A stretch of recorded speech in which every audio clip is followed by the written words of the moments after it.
Hello and welcome to Castrum, Abania. Go ahead and eat some food, turn on tank stance, and let's go!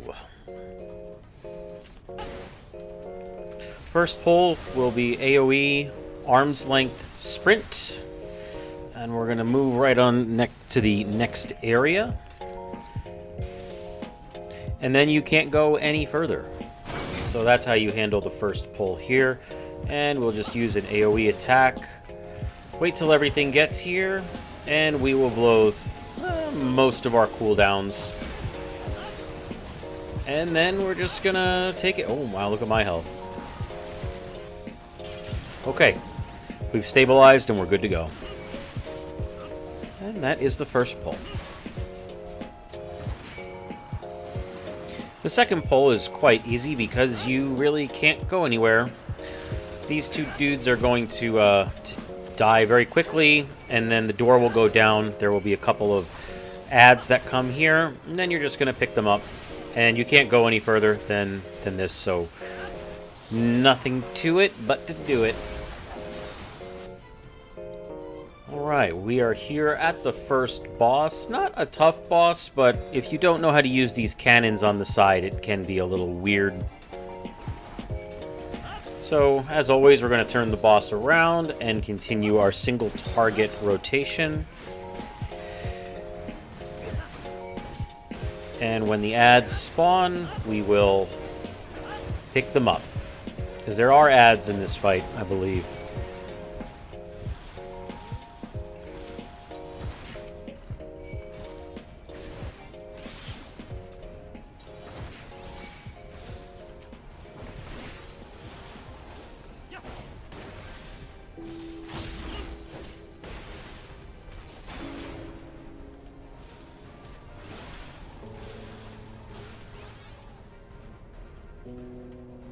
Okay, they got it.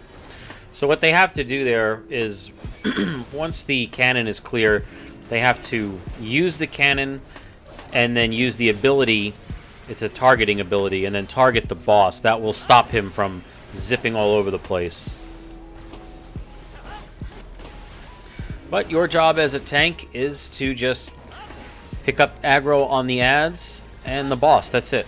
If you're able to get in there to use the cannon, then there's no reason not to.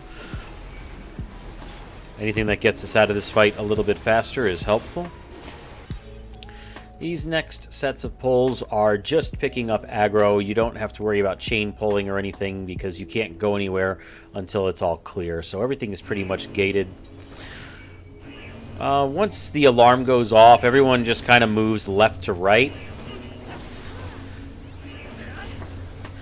And the idea is to kill as many of these pods as you can, because each one that you kill is one less dude that will spawn. Usually you can get 2 of them down. It's really hard to get 3, and I think it's pretty much impossible to get 4. So when the dudes spawn, just use your AoE attack to pick up aggro. And that's it. For this part, stay out of the center. Oh, whoops, never mind. That's the next room. Just kidding. See? Even I forget things sometimes. Once you kill these dogs, the center of the room becomes not safe. Because these dudes are going to open these garage doors and they're just going to try to run you over, basically.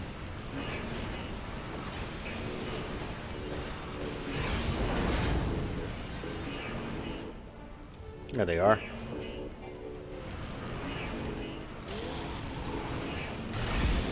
So let them do their little run across the room, and then I use my ranged attack followed by provoke to pick up aggro on both of them. We'd just like to say, whoever thought of that alarm sound blaring in the background constantly, not a fan. Not a fan of that noise. But again, attacking the pods, usually left to right. Same thing. So you got a little bit more work to do here as a tank. We almost got 3 because you got these dudes zipping around, and then you've got... Oh, we did get 3. Nice.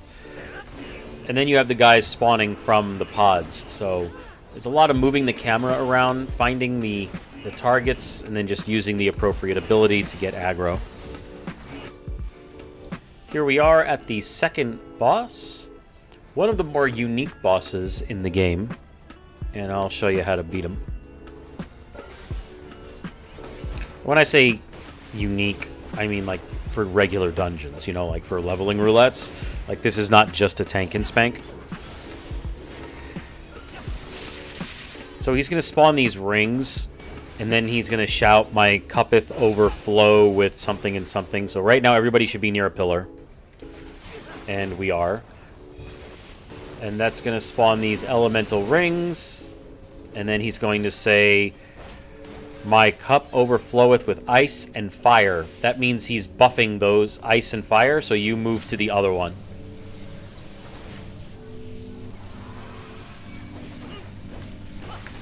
You just have to remember that what he's calling out is what he's buffing. He's telling you, go to the one I'm not calling out. That's really it for this fight. It's he doesn't have a lot of health, but he does have a unique mechanic. And again, unique for dungeons, like at this level. My cup runneth with lightning and ice. There's lightning and ice. So we'll go here to fire. But he's probably just going to die here anyway. That's it. Oh good, it's the alarm sound again. Thrilling. Alright. We're going to try something crazy here. This is not something that I usually do, but I'm going to do it. I'm going to wall to wall here, and I don't do it very often, and you're going to see why. Let's see if the healer can handle everything that he's going to get thrown at him. So first we're going to pick up this. I'm going to arm's length, and I'm going to move to the next one.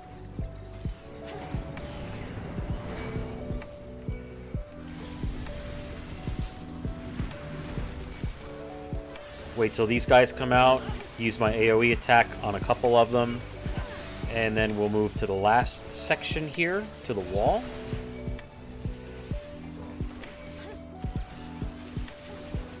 I'm just watching my health right now. I already know I have aggro on everything, but I haven't used any cooldowns yet, so we're in pretty good shape for this pull.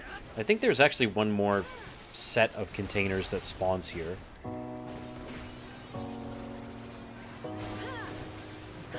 I thought there was. 2 more.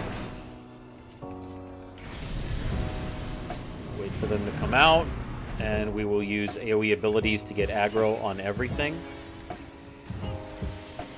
I'll reprisal here. I don't need to use anything more than that, because there's not a lot.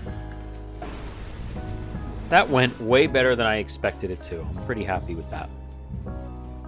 And we're here, last pull before the last boss. This Colossus thing here has a lot of health, so I'm just going to use my AoE abilities to pick up aggro on everything, and I'm going to switch over to single target abilities for the Colossus, because he's got some HP. Don't need to use any cooldowns here. That is it. We are at the last boss. Not a bad run. 14 minutes and we are here. Alright, as always, turn around, make sure nobody is watching a cutscene. Dive in, turn the boss around.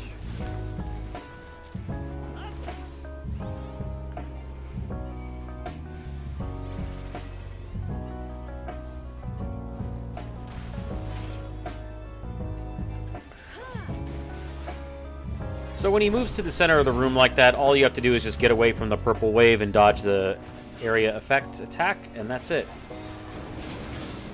Now he's going to get buffed by this thing here.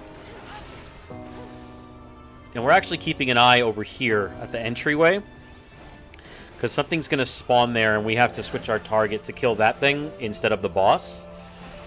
So that's what I'm watching right now. I'm watching for when that spawns. That was the wrong ability. There he goes to the center. Just dodging here. Oops.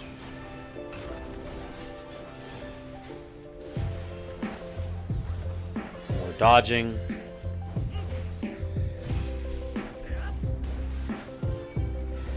And And we'll go ahead and pull him back over here, watching for the ads to spawn, which should be spawning soon. Okay. There they are. We're going to pick up aggro on the left claw, on the right claw, and then we are going to attack the claw with the tank here. And the idea is we want to try to bring that down before it loads the thing. And that's it. So we were able to DPS the boss down before he was even able to bring the reload, or whatever you want to call it. So that is going to do it for Castrum Abania. Thank you so much for watching. Hope you found this run through helpful. If not, I'm sorry. There are some other videos on the channel that you might find helpful. Anyway, we will see you in the next one. Bye!